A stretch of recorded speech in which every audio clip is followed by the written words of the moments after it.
Hello' student, এতিয়া আমি পঢ়িম বৰ থিয়ৰী অন হাইড্ৰজেন এটম। মানে বৰে কি কৈছিল হাইড্ৰজেন এটমৰ বিষয়ে। চ' প্ৰথমতে আমি পঢ়িছিলোঁ জে থমছনৰ মডেলটো, তাৰপিছত ৰাদাৰফৰ্ডৰ মডেলটো পঢ়িলোঁ। এতিয়া আমি বৰ যিটো বৰৰ থিয়ৰী, সেইটো হাইড্ৰজেন এটমৰ ওপৰত কি কৈছিল সেইটো আমি পঢ়িম। বৰৰ 3টা পষ্টুলেট আমি পঢ়িছিলোঁ ইয়াৰ আগতে। চ' সেইখিনি তোমালোকে চাই ল'বা আগৰ ভিডিঅ'টোত। এতিয়া আমি বৰ থিয়ৰী অন হাইড্ৰজেন এটমটো আমি পঢ়িম। আৰু অসমীয়াত এইটো কি হ'ব, অসমীয়াত আমি চাই লওঁ অসমীয়াত কি বুলি দিয়া আছে। এইটো হাইড্ৰজেন পৰমাণুৰ বৰৰ আৰ্হি। চ' হাইড্ৰজেন যিটো পৰমাণু, তাৰ ওপৰতহে তেওঁ কৈছিল যে কেনেকুৱা হ'ব বস্তুটো। চ' ইয়াতে চাবাচোন,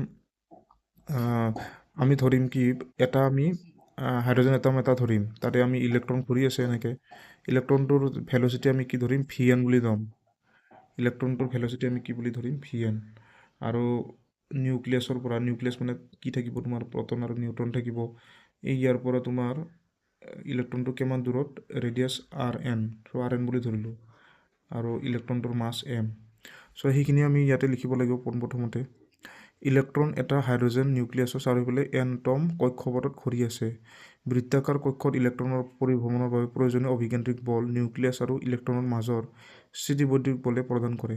তাৰমানে কি কৈছে যে যেতিয়া তোমাৰ ইলেক্ট্ৰনটো এনেকৈ ঘূৰি আছে, কি ফৰ্চৰ কাৰণে ঘূৰি আছে। চ' ইয়াতে তুমি ক'ব লাগিব যে ইলেক্ট্ৰষ্টেটিক ফৰ্চৰ কাৰণে ঘূৰি আছে, যাক আমি কুলম্বৰ বল বুলি কওঁ। কুলম্বৰ বলটো কাৰ মাজত লাগে, তোমাৰ চাৰ্জৰ ক্ষেত্ৰত লাগে। এইটো দুটা চাৰ্জৰ মাজত লাগে কুলম্ব বল।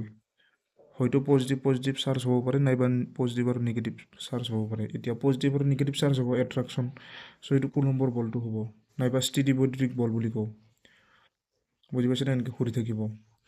এতিয়া আমি জানো যে যদি এটা বস্তু এনেকৈ ঘূৰি থাকে, সেই বস্তুটোৰ মাছ তাৰ ওপৰত লগা ফৰ্চটো সদায় চেণ্টাৰৰ ফালে দেখা পাওঁ আমি। মানে এই বস্তুটো বাহিৰৰ ফালে গুচি যোৱা নাই।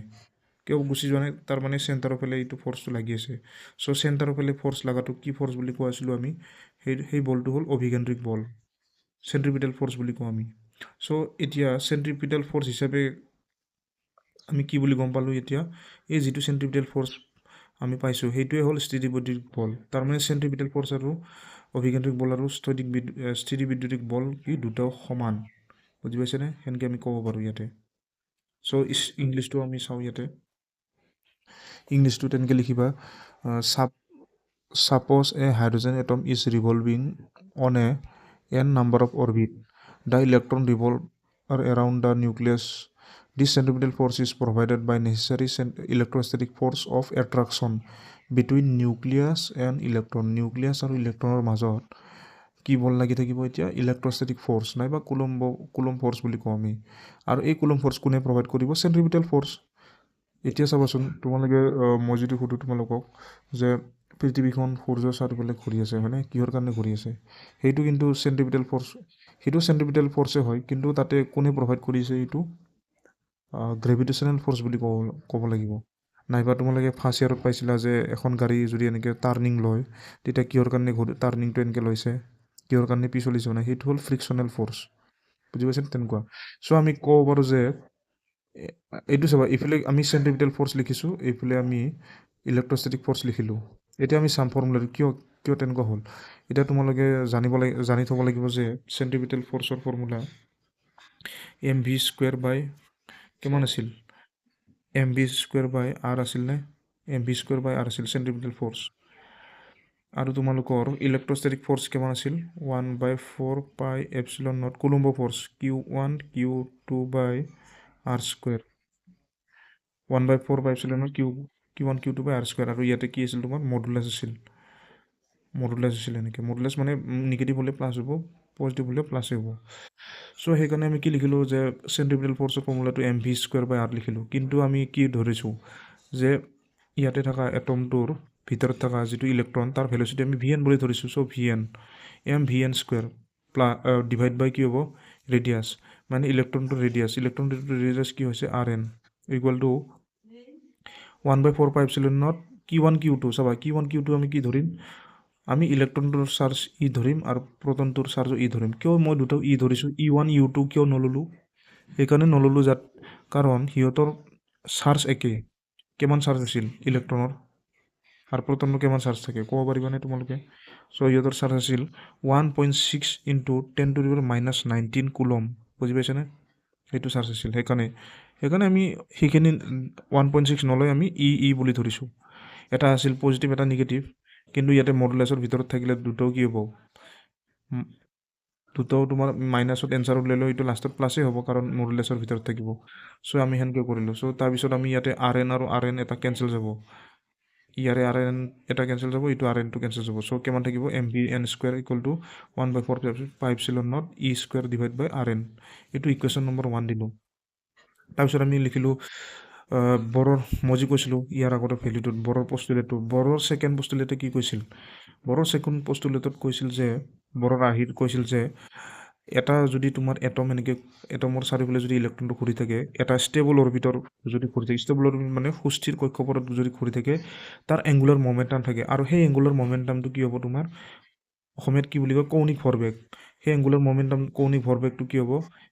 এন অখণ্ড মানে এন নাম্বাৰৰ, এন মানে কি 1 2 3 4 5 6 এনেকৈ পজিটিভ নম্বৰ হ'ব। চ' n ইনটু h/2 গণিতক এনৰ লগত কি পূৰণ হৈ থাকিব, কি মাল্টিপ্লাই হৈ থাকিব? h/2 so' l equal to NH/2 তাৰপিছত l মানে MVN/RN ইকুৱেল টু NH/2 এতিয়া l মানে এইখিনি কিয় ল'ম চাবা, তোমালোকে জানা যে লিনিয়াৰ মমেণ্টাম মানে ৰৈখিক ভৰবেগৰ ফৰ্মুলা কি আছিল? P equal to MV। এতিয়া কৌণিক হ'লে কি হ'ব? কৌণিক হ'লে MV অকলটো নহয়, কাৰণ এতিয়া ৰেডিয়াছ আছে। চ' ইয়াতে ৰেডিয়াছ লিখিলোঁ আমি। চ' MVN লগতে আৰু RN আহিব, কাৰণ এইটো কৌণিক লৈছোঁ আমি এংগুলাৰ মমেণ্টাম। চ' এনেকৈ লিখিলোঁ। তাৰপিছত VN যদি লিখোঁ, VNৰ ভেলুটো ওলালে তোমাৰ কি হ'ব? এমটো তলত গুচি যাব এইফালে। চ' VN equal to NH equal to NH/2πmRN। তাৰপিছত ইকুৱেশ্যন নম্বৰ 1, এই যিটো VN আছে, VNটো আমি ইকুৱেশ্যন নম্বৰ 1ত আমি বহুৱাম। চ' বহুৱালে কিমান হ'ব? এইখিনি স্কুৱেৰ কৰি দিম আমি, স্কুৱেৰ কৰিলোঁ হয়নে? স্কুৱেৰ কৰিলে কি কি কেঞ্চেল যাব? ইয়াতে ডাইৰেক্ট কাটি দিয়া তোমালোকে। কি কেঞ্চেল যাব কোৱাচোন? তোমাৰ লগত ইয়াতে স্কুৱেৰ কৰিলে n²h² থাকিব হয়নে? আমাক RNৰ ভেলু লাগে, RNৰ ভেলু। চ' ওপৰত থাকিব n²h², আৰু তলত থাকিব 2π 2 to the 4 π² m² RN²। তাৰপিছত তোমালোকে এইটো উল্টাই ল'বা। চাবা, উল্টাই লোৱাৰ আগতে তোমালোকৰ m আৰু m এটা কেঞ্চেল যাব। চ' ইয়াতে তলত এটা m থাকিব। তাৰপিছত RN², তাৰপিছত RN। চ' RN, ইয়াৰ RNটো কেঞ্চেল যাব, ইয়াতে RN এটা থাকিব। ইয়াতে কি থাকিল? আৰু তোমাৰ চাবাচোন ইয়াতে 4π আছেনে? চ' ইয়াতে 4টো কেঞ্চেল যাব। 4 কেঞ্চেল গ'লে তোমাৰ ইয়াতে π² থাকিব, ইয়াতে পাই থাকিব। চ' পাইটো কেঞ্চেল গ'লে ইয়াতে এটা পাই থাকিব। কিমান থাকিল তলত তোমাৰ? ইয়াতে 4টো গ'ল, পাই থাকিব হয়নে? m থাকিব এটা, আৰু RN এটা থাকিব। চ' এই RNৰ ভেলুটো আমি ওলাম। চ' RNৰ ভেলুটো ওলালে এইটো আমি ওপৰত দি দিম এনেকৈ, আৰু এইটো বস্তু ওপৰত লৈ যাম এইখিনি গোটেই। চ' ওপৰত লৈ গ'লে তোমাৰ NH2 কি হ'ব? তোমাৰ তলত আহি যাব। তলত আহি গ'লে আমি এইফালে পঠাই দিলে আকৌ ওপৰত হৈ যাব। এইটো চোৱা, n²h² e² লগত হয়নে? চৰি, e² নহয়, কাৰণ আমি এইটো উল্টাই দিছিলোঁ। উল্টাই দিলে e²টো তলত গুচি আহিব। চ' এইখিনি তলত আহিলে এইখিনি আমি ওপৰত উঠাই দিম এইফালে মাল্টিপ্লাই কৰিলে। চ' এপচিলন নট, এই এপচিলন নট স্কুৱেৰ, এপচিলন নট স্কুৱেৰ নহয়, এপচিলন নট এটাই আছে। চ' এপচিলন নটৰ লগত কি যাব? n² আৰু h² পূৰণ হ'ব। এইটো পূৰণ হোৱাৰ পিছত তোমাৰ কি কি থাকিব? তলত থাকিল এইটো ওপৰত গৈছিল, আকৌ ইফালে নিলে তলত যাব। চ' πme²। So' RN equal to কি হ'ব? এপচিলন নট n² h² πme²। বুজি পাইছেনে? 2 নম্বৰ এইটো ভালকৈ তোমালোকে চাবা। তাৰপিছত তোমালোকৰ চাবাচোন কি কৰিম আমি। এইটো 2 নম্বৰ আমি দিলোঁ। তাৰপিছত নেক্সট আমি এইটো এনেকৈ চলোঁ। আমি কি ওলাব লাগিব? প্ৰথমতে আমি এনাৰ্জি, টোটেল এনাৰ্জি ওলাম, মানে তোমাৰ ষ্টেবল অৰবিটৰ এনাৰ্জিটো আমি ওলাম। ভেলচিটিও আমি ওলাম হয়নে? ভেলচিটি ওলাব লাগিব, আৰু কি ওলাব লাগিব? ৰেডিয়াছটো ওলাব লাগিব। চ' আমি কি কৰিম? প্ৰথমতে ইহঁতৰ টোটেল এনাৰ্জিটো ওলাম। কিবা এটা এনাৰ্জিত ঘূৰি থাকিব, মানে ফাৰ্ষ্ট অৰবিটত বেলেগ এনাৰ্জি থাকিব, ছেকেণ্ড অৰবিটত বেলেগ এনাৰ্জি থাকিব, থাৰ্ড অৰবিটত বেলেগ এনাৰ্জি থাকিব, বেলেগ বেলেগ কক্ষপথত বেলেগ বেলেগ এনাৰ্জি, মানে বেলেগ বেলেগ অৰবিটত বেলেগ বেলেগ এনাৰ্জি থাকিব। ইয়াতে চোৱাচোন, কাইনেটিক এনাৰ্জি কিমান হ'ব? কাইনেটিক এনাৰ্জি কি হয়? ½mv² হয় হয়নে?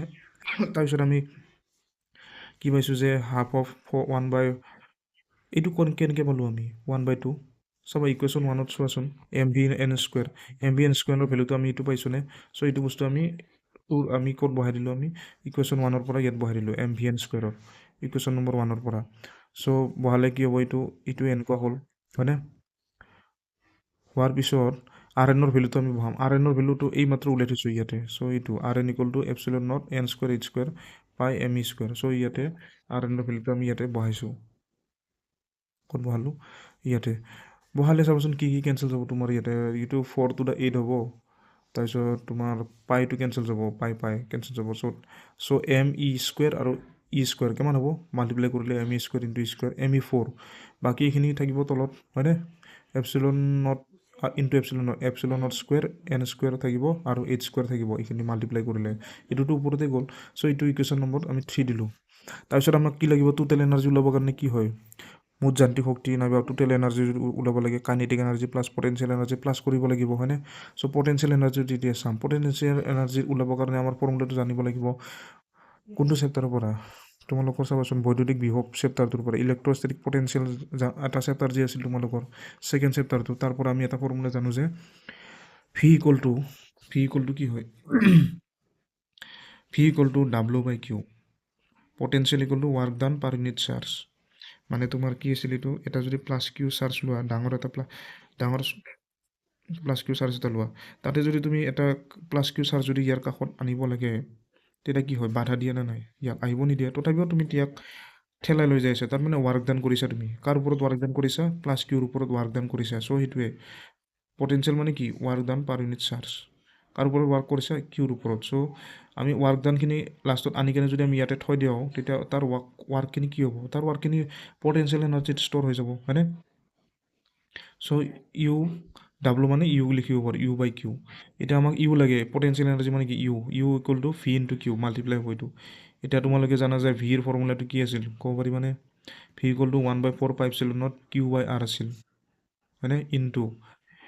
ইনটো চাবাচোন, তোমাৰ ইয়াতে মাইনাছ নহয় দেই, মাইনাছটো মই ইলেক্ট্ৰনটো দিছোঁ চাবা।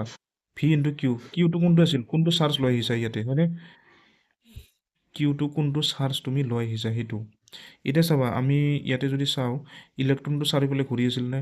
চ' মাজত থকাটো নিউক্লিয়াছ আমি ল'ম, নিউক্লিয়াছৰ চাৰ্জ E, আৰু বাহিৰত থকাটো তোমাৰ -E আমি লৈছিলোঁ ইলেক্ট্ৰনৰ চাৰ্জ। সেইকাৰণে কাৰ ওপৰত ফ'ৰ্চ লগাই থাকিব? এইয়া নিউক্লিয়াছে ইলেক্ট্ৰনৰ ওপৰত, হয়নে? এনেকৈ টানি থাকিব, মানে তাক পৰিব নিদিয়ে। কিবা এটা ভেল'চিটিত ঘূৰি থকাৰ কাৰণে তাক সি পৰিব নিদিয়ে। চ' তাৰ ভেল'চিটিটো কিবা এটা ভেল'চিটি থাকিব, হয়নে? চ' তাৰ চাৰ্জটো কি হ'ব? -Q। চ' কাৰ ওপৰত ৱাৰ্ক ডাউন হ'ব? ইলেক্ট্ৰনৰ ওপৰত। V × -Q 1/4πε0 Q/R × -Q। কেমন হ'ব এইটো? এইখিনি পূৰণ কৰি চাওঁ আমি। কিউৰ জেগাত আমি ই দিব লাগিব। এইটো কিউৰ জেগাত ই হ'ল, চোৱা 1/4πε0 E/RN, ৰেডিয়াছটো RN × E। মানে ইয়াতে -E টো হ'ব, ইয়াতে -E টো ইয়াতে হ'ব, ইয়াতে তোমাৰ নাহিব, এইটো +E হ'ব। চ' এইখিনি পূৰণ কৰা, E² হ'ব ওপৰত 1/4πε0 RN। তাৰপিছত RNৰ ভেলুটো আমি বহাই দিলোঁ, E² / ε0 n² h² me²। এনেকৈ আমি লিখিলোঁ। তাৰপিছত পটেনচিয়েল এনাৰ্জি পূৰণ কৰিবা। কি কেঞ্চেল যাব তোমাৰ? ইয়াতে 4, ইয়াতে কোনো নাই, চ' 4টো হ'ব। তাৰপিছত পাইটো কেঞ্চেল যাব, বাকীখিনি ওপৰত লৈ যোৱা, তেতিয়াহ'লে এনেকুৱা হ'ব me4, আৰু এইখিনি কি হ'ব? এইখিনি এনেকুৱা হ'ব। এইখিনি তলত মাল্টিপ্লাই কৰিবা। এইটো ইকুৱেশ্যন নম্বৰ 4। নেক্সট তোমাৰ মুঠ শক্তি কি হ'ব? তোমাৰ মুঠ শক্তি হ'ব kinetic energy plus potential energy plus কৰা। এইটো কাইনেটিক এনাৰ্জি 3 + 4 কৰি দিয়া, কৰিলে কি হ'ব? এইটো মাইনাছ এইখিনি হ'ব। এতিয়া তুমি এলচিএম লোৱা, এলচিএম ল'লে কি হ'ব? ইয়াতে 4 to the 8 হয়, 8টোৱে এলচিএম হ'ব, হয়নে? এইখিনি মাইনাছ এইখিনি কৰিলে কিমান হ'ব কোৱাচোন? এইটো চাবা, 4 2, 4 ইয়াক কিমান যায়? 2 যায়। চ' ইয়াতে আমি যদি এইখিনি এক্স বুলি ধৰোঁ, ইয়াতে কিমান হ'ব? Twice x. So' x minus twice x কিমান হয়? 1x। মানে এইখিনি এক্স বুলি ধৰিছোঁ, চ' ইয়াতে 1। চ' -me4 / 8 ε0² n² h²। বুজি পাইছেনে? এলচিএম লৈছোঁ এইটো। নাইবা তুমি কি কৰিব পাৰা? এইটো এক্স বুলি ধৰিব পাৰা। কোনখিনি এক্স ধৰিবা তুমি? এইখিনি me4, ইয়াতে me4 আছে, হয়নে? ইয়াতে ε0² n², এইখিনি এক্স বুলি ধৰিব পাৰা। নাইবা কি কৰিবা তুমি এই তলৰ দুটা মিলাই লোৱা, তলৰ দুটা মিলাব খুজিলে কি হ'ব, ইয়াতে 2ৰে পূৰণ কৰিব লাগিব, 2ৰে পূৰণ কৰিলে 8 হ'ব, 4 to the 8 আৰু ওপৰত কিমান থাকিব টুৱাইচ, চ' 1 - 2 কিমান হ'ব, 1 - 2 হ'লে -1, -1 মাইনাছৰ 1ৰ ভেলু নাই, চ' ME4 এইখিনি হ'ব। তাৰপিছত আমি ইয়াৰ পৰা এইটো ভেলু আমি পাব পাৰোঁ, কেনেকৈ পাব পাৰোঁ, mass of the electron, charge of the electron, epsilon naught, permittivity of a free space, n মানে তোমাৰ এইটো আমি এনৰ ভেলুটো আমি পিছত বহাম, এইচ মানে তোমাৰ প্লেং কনষ্টেণ্ট, চ' এইবিলাক বহোৱাৰ পিছত আমি এইটো পাওঁ, এইখিনি -13.6 এইখিনি কেনেকৈ পাওঁ আমি চাওঁ ইয়াতে। চ' ইয়াতে মই চবখিনি শিকাই দিম তোমালোকে কেনেকৈ ওলাইছে কেনেকৈ কি, চ' বহুত টিচাৰে এইবিলাক নিশিকায়, চ' এইখিনি মই শিকাই দিম। চ' ME = কিমান হ'ব, 9.1 × 10⁻31 kg। মানে এইখিনি জানে, ইলেক্ট্ৰনৰ চাৰ্জ 1.6 × 10⁻19, এপচিলনত 8.854 × 10⁻12, তাৰপিছত H = 6.62 × 10⁻34। চ' এইখিনি আমি চব বহাই দিম ইয়াতে, চব বহাই দিলোঁ, চব বহাই দিয়াৰ পিছত এইটো আৰু এইটো কৰিলে, চল্ভ কৰিলে কিমান হ'ব, এইটো 10⁻31 আৰু -19 × 4 এইখিনি কৰি কেনে এইখিনি প্লাছ কৰি দিবা তুমি, কাৰণ দুটাও মাইনাছ থাকিলে পাছ হ'ব, 10 to the -106 হ'ব, 9.109 আৰু 1.6 পূৰণ কৰিলে এইখিনি 6 এইখিনি হ'ব। তাৰপিছত এইখিনি চল্ভ কৰিবা, তলৰখিনি কৰিলে এইখিনি তলত আহিব, আহিলে এইখিনি গোটেই মাল্টিপ্লাই কৰিলে কিমান হ'ব, -2.17 এইখিনি, নাইবা এইটো ৰাউণ্ডিং কৰিলে -2.18 × 10⁻18/n²J জুল, তাৰমানে এনাৰ্জি জুলত থাকিব। এতিয়া চাবা জুলত হ'লে তোমাৰ এইটো প্ৰব্লেম হয় অলপ, আমি ইলেক্ট্ৰন ভলত নিব লাগিব, কাৰণ এইবিলাক বহুত -18 কিবা কিবি আছে হয়নে, সেইটো আমি নিম। এতিয়া নিয়াৰ কাৰণে আমি কি কৰিম, ইলেক্ট্ৰন ভল, 1 ইলেক্ট্ৰন ভল মানে কিমান, 1.6 × 10⁻19 জুল। এতিয়া 1 জুল মানে কি হ'ব, 1 জুল হ'লে এইটো বস্তু তলত লৈ যাবা তুমি, 1 ইলেক্ট্ৰন ভল বাই এইখিনি কৰি দিবা, চ' 1 ইলেক্ট্ৰন ভল বাই 1.6 × এইখিনি কৰিবা, চ' 1 জুল মানে যদি 1/1.6 × 10⁻19 ইলেক্ট্ৰন ভল হয়, তেতিয়াহ'লে তোমাৰ -2.18 × 10⁻18ত কিমান জুল হ'ব, ডেফিনেটলি এইটো বস্তু যদি আমি মাল্টিপ্লাই কৰি দিম হয়নে, মাল্টিপ্লাই কৰিলে কি হ'ব, -2.18 × 10⁻18 ইনটু কি কৰিবা, এইখিনি কৰিলে এইটো ডিভাইড হৈ যাব, 1.6টো ইয়াৰ তলত আহি যাব, ডিভাইড কৰি দিয়া, ডিভাইড কৰিলে কিমান হ'ব, -13.6/n² ইলেক্ট্ৰন ভল। চ' এইটো এনাৰ্জি আমি পালোঁ। এতিয়া তোমালোকক সুধিব পাৰে যে ফাৰ্ষ্ট অৰ্বিটত হাইড্ৰজেন ইলেক্ট্ৰনৰ ফাৰ্ষ্ট অৰ্বিটত কিমান এনাৰ্জি হ'ব, ছেকেণ্ড অৰ্বিটত কিমান এনাৰ্জি হ'ব, থাৰ্ড অৰ্বিটত কিমান এনাৰ্জি হ'ব, সেইবিলাক সুধিব, কেনেকৈ ওলাবা এইটো কুৱেশ্যন আহি যায় তোমালোকৰ হায়াৰ ছেকেণ্ডেৰীত, কুৱেশ্যন আহি যায়। চ' তোমাৰ ফাৰ্ষ্ট অৰ্বিটত যদি এনাৰ্জি ওলাব লাগে কি হ'ব, n = 1 বহাই দিবা তুমি, 1 বহালে তোমাৰ n² মানে কি 1 হ'ব, -13.6/1 ইলেক্ট্ৰন ভল, তেনেকুৱা হ'ব, বুজি পাইছেনে। 2 হ'লে 2² -13.6/2² এইখিনি কৰি দিবা কিমান হয়। থাৰ্ড অৰ্বিটত ওলালে ইয়াতে n = 3 বহাবা, থাৰ্ড অৰ্বিটৰ এনাৰ্জি ওলালে, বুজি পাইছেনে। চ' আমি নেক্সট ভিডিঅ'ত আমি চাম সেইটো ওলাওবিলাক।